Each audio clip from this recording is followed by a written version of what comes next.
Hi-Fi Rush developer, Tango Softworks, right? Uh, Possibly working on a multiplayer game. Hi-Fi Rush was one of the biggest surprises of 2023. It's my game of the year right now. It's amazing. Dropping on Xbox Game Pass the same day it was announced and receiving rave reviews from players. While the nature of the game's release was the biggest surprise, even the developer itself was unexpected. Hi-Fi Rush was developed by Tango Gameworks. Sorry, not Softworks, Gameworks. The studio previously known for horror games like The Evil Within and Ghostwire Tokyo. If you haven't played the Evil Within games, do yourself a favor. Those games are amazing. Now it seems the studio is once again doing something radically different, as rumors suggest Tango is working on its first multiplayer title. While all rumors should be taken with a grain of salt, this one originates from a job listing at Tango. Tango's parent company, ZeniMax. As noticed by posters on the Gaming Leaks and Rumors subreddit, the position is for an environmental designer, and one of the requirements is for, quote, experience in multiplayer game development. Unfortunately, it could be a very long time before we even know what this project is, let alone get to play it. Tango was founded by industry veteran Shinji Mikami, best known as the director on the original Resident Evil game and the producer of several follow-ups, including RE2, 3, Nemesis, and Resident Evil Code Veronica.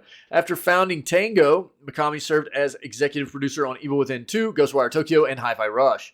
Bethesda confirmed back in February that Mikami will be leaving the studio at some point in the coming months, but it's unclear if he will be serving in any role on any of Tango Gameworks' titles before that point.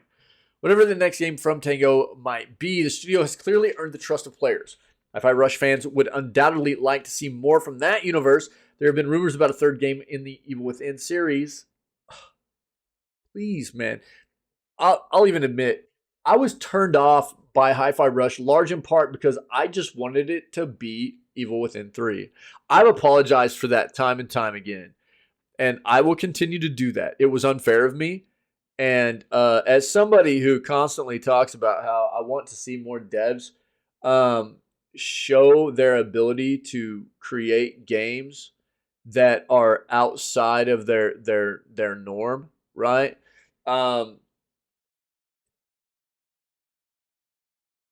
shouldn't have looked at it like that. Whenever we first saw, because it was the there was a it was the was it the Xbox? I think it was the Xbox showcase at the end of January, right? Where this was showcased, or they announced this at, and it released the same day.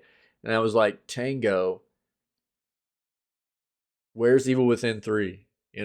And instead of looking at this the way I'm always talking about wanting to see developers approach game development and try to show us that they've got the skills to bring new, unique content to the table.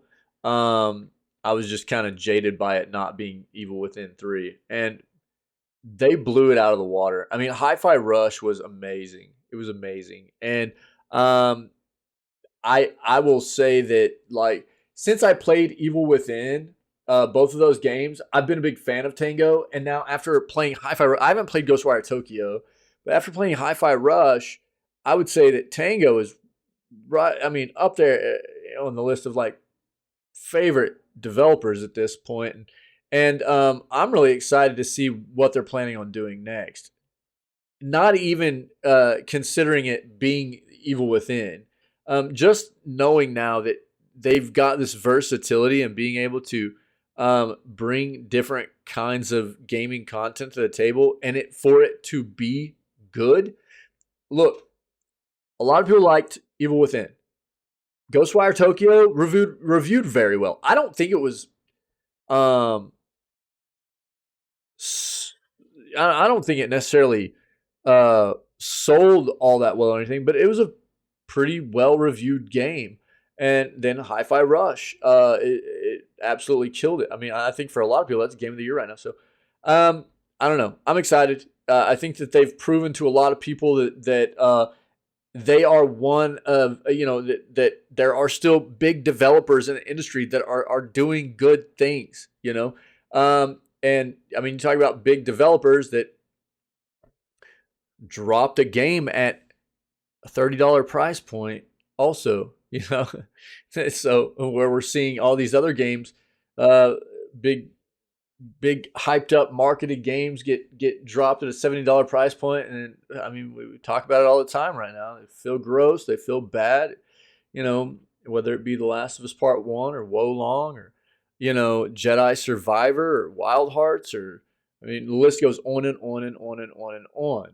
Yeah, and then you get something from a big developer, a notable, reputable developer like Tango that didn't feel the need to market the game and shadow dropped it on us, and it was fantastic. So I'm really excited to see what comes next.